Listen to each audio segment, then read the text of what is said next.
L'hôpital Laval qui vient de recevoir un cadeau vraiment inestimable, un nouveau cœur mécanique dernière génération. Et ça va permettre de sauver la vie de nombreux patients en attente d'une greffe. Solange Morancy.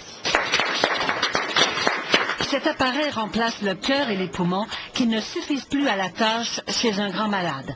Par exemple, l'an dernier, des cardiaques atteints par le H1N1 ne survivaient pas sans le support du cœur mécanique. Voyez la différence entre le nouveau cœur-poumon et l'ancien. Il est plus compact, mais surtout plus sécuritaire pour le patient. La pompe qui fait circuler le sang tourne à vide et ne produit donc pas de friction. La chaleur n'altère pas la santé des cellules sanguines.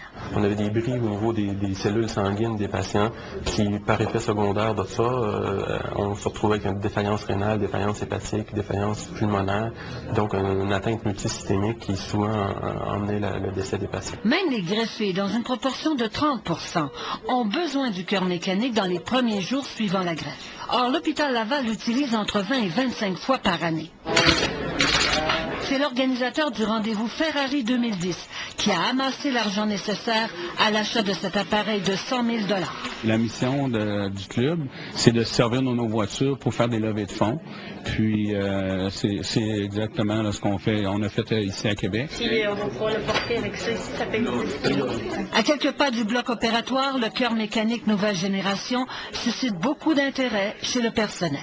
L'hôpital Laval a remercié le donateur à maintes reprises parce qu'incapable de se payer une telle technologie. C'est certain que c'était un appareil qui était sur notre liste d'acquisition, mais il ne nous était pas possible de l'acquérir à ce moment-ci. Le nouveau cœur mécanique a été approuvé par Santé Canada.